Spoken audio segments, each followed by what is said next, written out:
When God first created the world, instead of Adam and Eve, he put extremely hot witches and extremely ugly humans together, thinking it would be a good idea.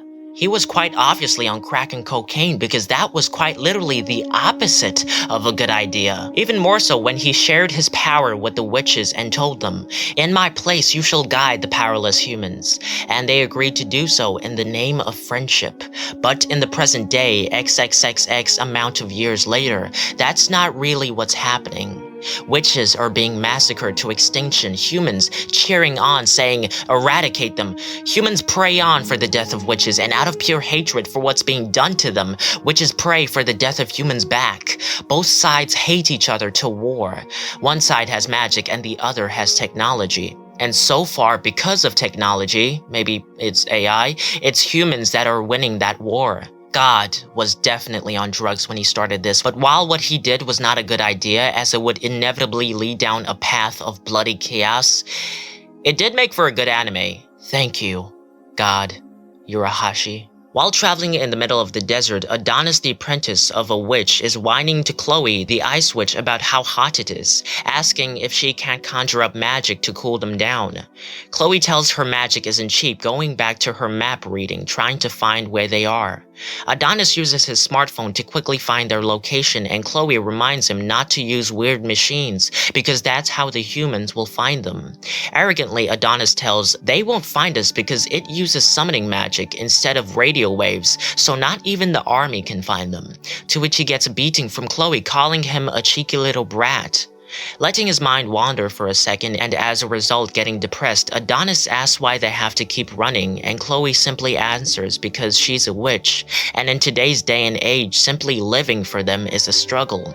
Noticing his depression, she attempts to cheer him up. Being stern and strict but at the same time kind and loving like a mother, Chloe takes care of Adonis to the best of her capabilities. As they're making their way to the border cross, the two get spotted by the army, who attack. Adonis tries to help, but Chloe makes him stand down, saying he's too inexperienced, using ice magic handling the attack on her own. Elsewhere at a castle, the Emperor gets news that the attack was unsuccessful, and he orders for her to be brought to him.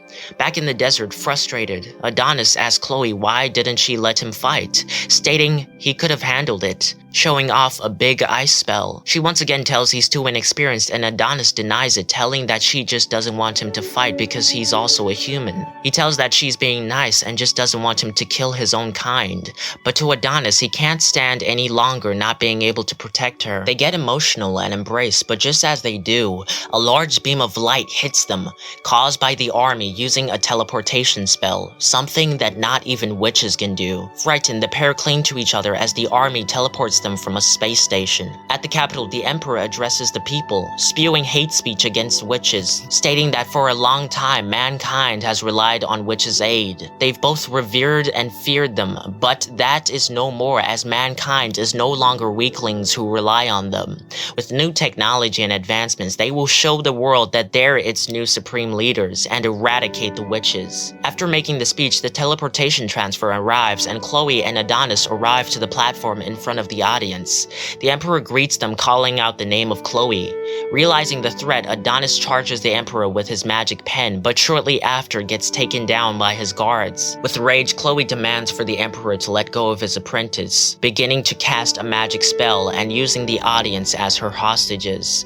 The Emperor, seeming unfazed, watches on as soon after Chloe's magic disappears, a result of the magic suppression device under the platform. The Emperor walks forward and states without her magic, Chloe is nothing more than a simple woman, ripping off her top and, "Oh my god, he just bitch slapped her!" Watching her topless, the crowd begins wilding, taking pictures with their smartphones, laughing on at her humiliation. Adonis lunges at the Emperor, stating he'll kill him, to which shortly after, he gets re-subdued by the guards. As the Emperor orders for his death, Chloe stops him, bows down before him, and begs for her apprentice's life to be spared, stating witches are the ones being eradicated, but that boy is human like you and a child. She doesn't care what happens to her, but as long as he gets to live.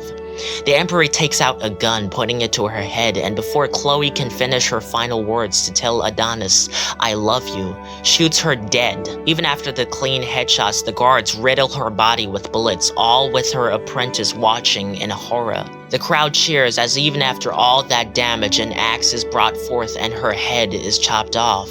The Emperor picks it up and presents it as they all celebrate. Yoshiharu was definitely not in his right mind when creating this.